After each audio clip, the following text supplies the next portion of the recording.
Millions may soon be eligible for deportation. So America's doors are closed. Don't want to do. No, like they want the jobs. They just don't want to do it for that wage. Cleaning toilet. Salutation ranters, we've got another amazing political rant for you. On deck is a spectacular Abby Phillip segment, another panel of political puppets, and we're gonna go ahead and get our rant on. So if you like what you see, go ahead and hit that subscribe button, like and comment, get your rant on in that comment section. We got a hole in the ceiling, we got some portraits in the back. Let's go ahead and get our rant on. Good evening, I'm Abby Phillip in New York. Tonight, the White House is celebrating a pair of major Supreme Court victories that expand the president's power on immigration, and it clears the way for him to continue his crackdown. The first decision allows the Trump administration to end temporary protected status for foreign nationals from countries like Haiti or Syria. Millions may soon be eligible for deportation, and hundreds of thousands could lose their work authorization they receive under the program, which was meant to help people fleeing war or disaster in their home country. Now, separately, the justices ruled that all this is racism. Racism. Racism. Straight up racism. the White House can revive a controversial policy that allows officials to block asylum seekers entering the U.S. southern border. The decision drew a scathing dissent from Justice Sonia Sotomayor, who warned more people will die as a result. The policy began under President Obama, was ended by President Biden, and now, with its return under Trump 2.0, here's how the White House's Deputy Chief of Staff, Stephen Miller, sums it up. I think the most important point is that this administration, on the asylum point, is we've implemented international agreements all over the world to take in our asylum seekers. So America's doors are closed fully to asylum seekers. That statement, I think, So encapsulates exactly ones. how Stephen Miller sees the world, what he's wanted to do for a long time. But at the same time, asylum still is in the law, right? Like, it is still a legal process. And the court basically has given the Trump administration carte blanche to effectively shut it down, as Stephen Miller said. Right. You know, when we look at these pair of cases, they're being presented, in the media as well, as a victory for the Trump administration. For me, it's not so much a victory for Trump or for this administration. It's a victory for executive power. And that's something that should make a lot of people nervous, because the administration has basically been given permission from the highest court to dismantle critical parts of our immigration system. But Congress set up our asylum process. Congress, bipartisan Congress, designed TPS. In my view, the Supreme Court is basically abdicating itself of its responsibilities under the Constitution to provide checks and balances to the other branches of government. They're acting as though there are only two branches of government. And so when we talk about this administration wanting to end these programs, it's very problematic in terms of the consequences, but just from a legal framework, it is quite problematic, because the administration admits that it did not follow the processes to end TPS. And with the asylum case, it's very questionable that the Supreme Court even took this case, because those proceedings are not metering the turnbacks. That is not happening right now. So it's, in a sense, a theoretical argument. But this speaks to the incredible deference that this court has given to the Trump administration on immigration. Yeah, on immigration and on a lot of other things. Abby brings up an amazing point. It's not just immigration. This court is out of control. I'm not a person. Well, I used to not be a person that advocated for, packing the courts and doing stuff like that. But with the way that the Supreme Court is currently so blatantly a political tool of Trump and the right, is despicable. And I'm not a person that thinks that, the Supreme Court should be a tool for any particular party. I think it should be aspect of a thing that helps the American people. Abby has a lot. She says a lot of right things. However, This means that, hundreds of thousands of them, if you take the entire pool of Haitians and Syrians together, it could be 1 million people are affected by this. Could be stripped of their protective status, stripped of their work permits, and told to go home. And interestingly, here's what Mike DeWine, the governor of Ohio, said. He says, the policy to remove these individuals from this country is a mistake. This also means that while these Haitians were working and contributing to our country, our community, and economy yesterday, today it is now illegal to employ them. So that's a Republican. A Republican said that. Is sounding the alarm. And this is, by the way, the place he calls out Springfield, Ohio. This is the place where J.D. Vance lied about Haitians eating cats and dogs. And he says they are a part of 10,000 of them. They're a part of this community now. They're taking on jobs. They're building the economy. And he just says it's the wrong policy. Yeah, it is. And so the court's decision is actually really good for Haiti as a country, as a sovereign nation, because the first word in TPS is temporary. It's always supposed to be temporary. And specifically in regards to the Haitians who have come here, the first batch came, I think, in 2010 after the earthquake in Haiti. It's been 16 years since the earthquake. So that's not temporary. And at what point, by American standards, are we going to decide that Haiti is livable again? When's that day coming? Is that coming in 6 months? Is that coming in a year? Probably not anytime soon. And one thing that doesn't get talked about is some of these TPS recipients, not all but some, have been doctors, lawyers, engineers, teachers who left Haiti. How is Haiti as a nation supposed to rebuild itself when we've brain drained a lot of their talent and planted them in Springfield, Ohio, where that's not fair to the residents of Springfield, Ohio either. And as a nation, we are legal. That is,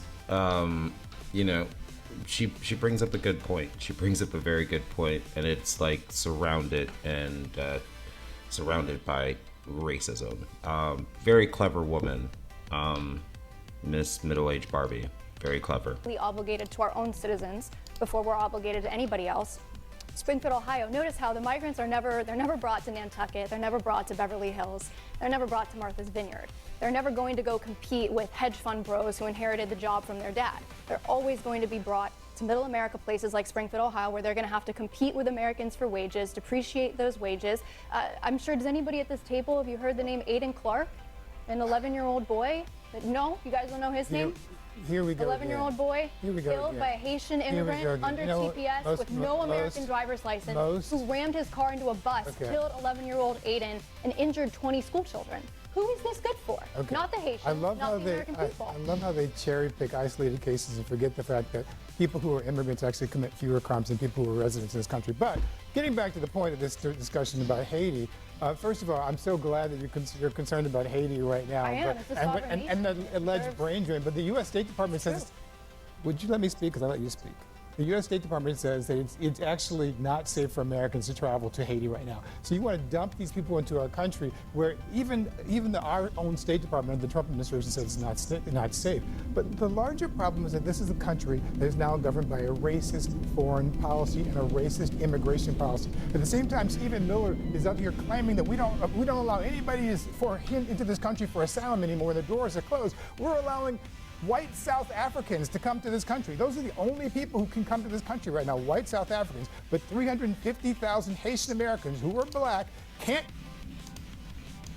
Exactly. That's exactly what I was saying. It's just racism. It is just racism. The Trump administration is going to allow, asylum seekers from white countries as much as they want. But if you're from a brown or black country, tough cookie, Stay here, even though they have been here, many of them for many years. They can't stay here. They're tax-paying people. They are law-abiding people. They are people who actually do jobs and create jobs. They're actually people who are doing jobs that some Americans don't want to do. No, like they want the jobs. They just don't want to do it for that wage. Cleaning toilets. They don't want to do it for that wage. In a hotel. And big business, the healthcare industry loves to keep them here. It's modern slave labor. You oppose slavery. You're not the only person at the table. Just a second. I will say he did let you finish your entire thought, so just let him finish his, please. So I think the larger problem here is that we have an administration that is changing not only foreign policy, immigration policy, but changing the Republican Party.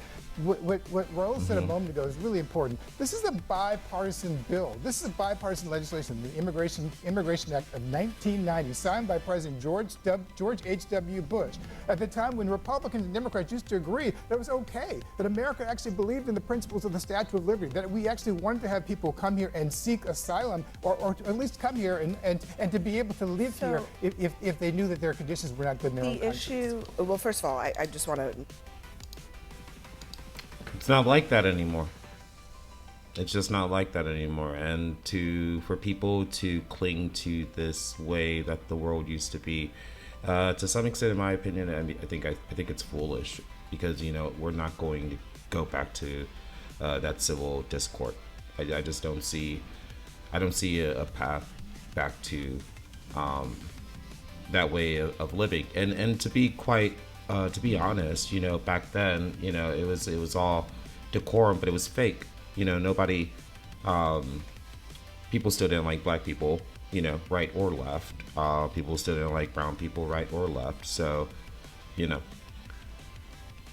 just changing with the times. Note that, to your point, the State Department has a level 4 warning for Haiti, Syria, and Somalia. It says, do not travel for U.S. citizens, and if you do travel, prepare a will.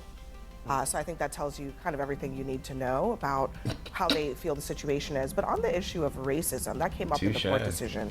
And Samuel Alito, in the majority opinion, said none of the cited statements by either the president or the secretary were overtly racist.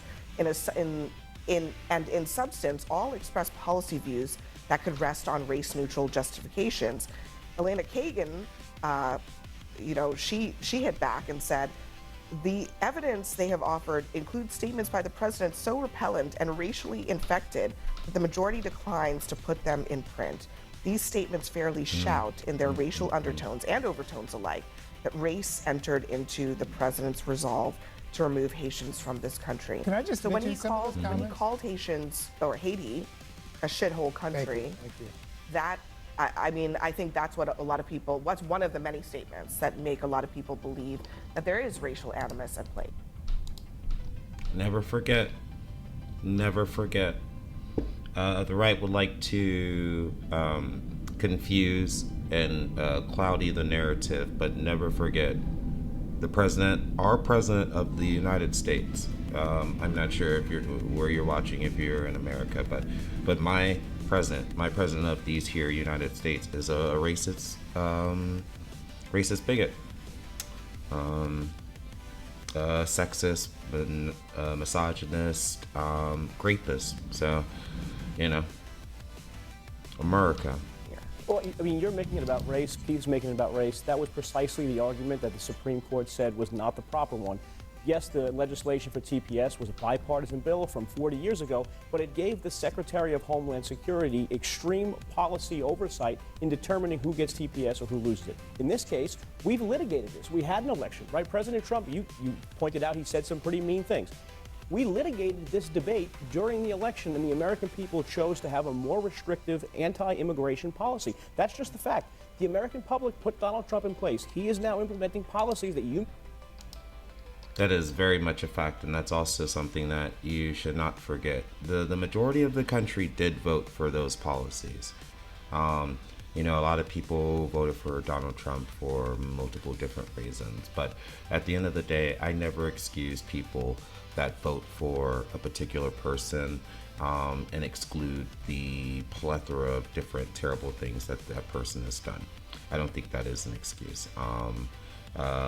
So even if you voted for Trump for the quote-unquote economic benefits, even though he's a terrible business person, you still were voting for these horrible, horrible immigration policies.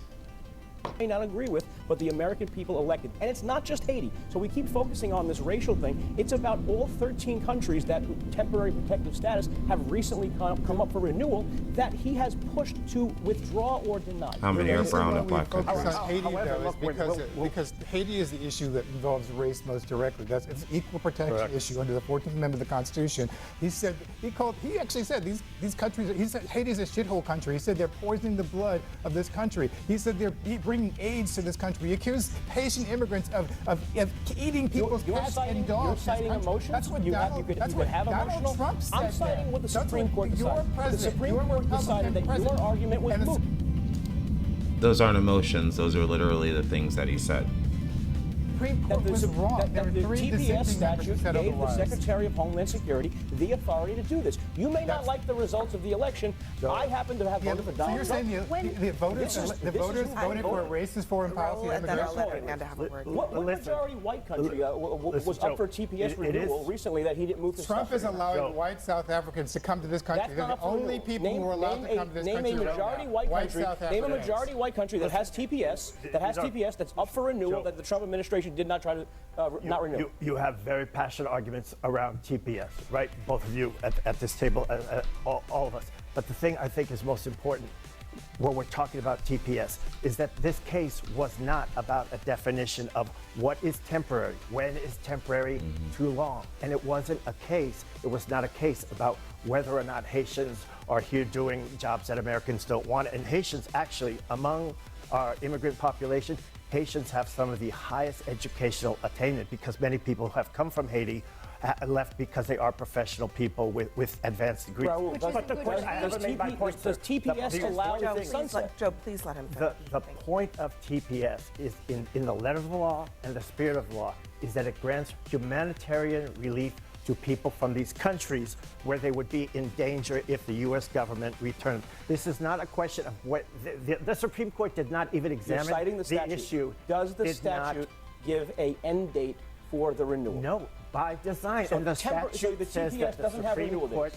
So the renewal date for Ukraine that's up in the fall this year, that's not you're making my point. That is by design. Raul's point is It's a policy question. Hold on a second. Raul's point is that TPS is designed that it can be extended for as many times as Congress it could have put an end wants, point. as the administration And the wants to. discretion is given Now, to the but here's the Secretary thing. of Homeland Security. I think Raul's other point was that they acknowledged that they didn't follow the process that's in the law for actually going through this renewal process. Right. So the court basically said, doesn't really matter. We're going to defer to the executive branch and let them proceed however, even if it is in defiance You're of the correct law. in the sense that the statute does give Homeland Security Secretary this discretion to around TPS when they follow the processes, which they admit in the filing that they did not. That's what makes this a really startling decision. And I know I'm talking too much, and so but I want to say that's an important. You're not part talking too much. Let me just play one.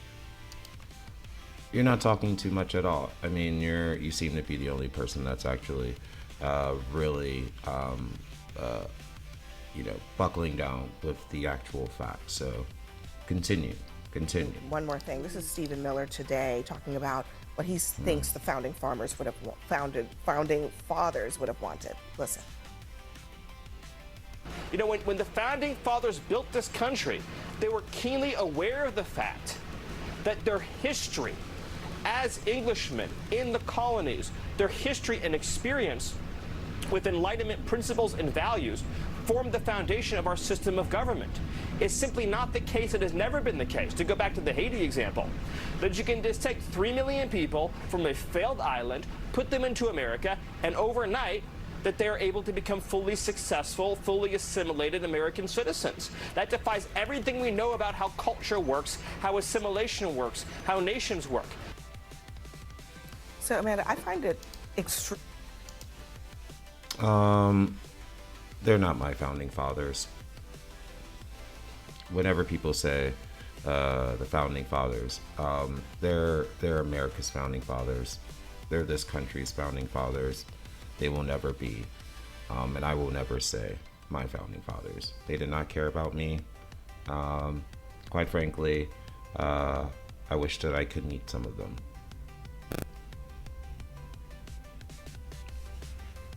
Because I have a few things to... Extremely rich for someone like Stephen Miller to say that, especially since his own ancestors who were Jewish, who fled persecution, came to this country and were thought at the time to not be capable of assimilation, were thought at the time to not be compatible with American society. And they came here and they assimilated, and now he's in the White House. How quickly do we forget? It is the embodiment of the American dream. I mean, it's literally engraved on the Statue of Liberty. Give us your tired, your poor, your huddled masses. Like, this is a place where you can come, if you are not safe where you live, it's a place where you can come and incorporate and assimilate and be a true American. Can they come to your community? They are in our community. I live in New York City, one of the most diverse cities in the world. So can they come stay at your house? I would welcome them in my home. I would welcome them in my neighborhood. As many as we coming need. here through the way. Could your house handle 10, even if it doesn't have room for 10? We should solve the housing crisis in New York City. What is she talking about? To do that. But you could just take them now. TPS are not doing that. Let me let Amanda finish. That doesn't make any I sense. think it's like such a devastating way to go into celebrating 250 years of America by kicking out the people who make America great, who make this country what it is. The immigrants who come and say, you know what, I'm going to come as a doctor, an engineer. I'm going to bring my talents to Springfield, Ohio, and make that a home. Was the Haitian migrant who killed 11-year-old Aiden Clark making America better with that action? That is conflating. You're going to kick out 350,000 people because... I love when they pick out one particular, thing and they really kind of lean into it, because that's all they have. That they only have talking points. They don't have any legit facts to bring to the table. It's just all talking points. Killed a child. Is that making America better? You're going to kick out 350,000 people because of one stereotype. What about all the white people who commit crimes in this country? You're going to kick them out of this country? You're going to kick them out of this country too? Matters. But you haven't answered the question. Your comment is just as racist as Donald Trump's comment. I didn't focus on one Haitian person and use that as a justification for a racist foreign policy. Is disgusting. It's abhorrent. It's disgusting that an 11-year-old was killed by a Haitian migrant who rammed his car into a bus. That is disgusting. Shithole? A shithole country? He was referencing the government, which treats their people poorly. It's made of racism. All right, we got to just leave it there. We do have to leave it there. We want to invite you at home to join the debate. You can go to CNN.com. I mean, that was a crazy way to end that segment, but I think I'm happy that it ended that way, because that midlife crisis Barbie really showed her true racist colors. It's crazy. These Republicans, they are really grasping for straws at the present moment because, they are losing. They are losing with the narrative. They are losing literally with the facts on the ground. They are just losing. And although I am not looking forward to the fall because I live in Chicago and it gets cold, I am looking forward to the midterms because, I think that it's going to be, good for not Democrats because, in my opinion, frick both sides, Democrats and Republicans. I'm for people. I'm for the betterment of people. The people around me, the people that I care about, the people that I don't even know. So, I'm hoping that the midterm proves to be beneficial for the people. Saw the both sides. But yeah, that's Abby Phillip with another amazing segment. If you like what you see, please go ahead and hit that subscribe button, hit that notification bell. It'll let you know when my videos drop.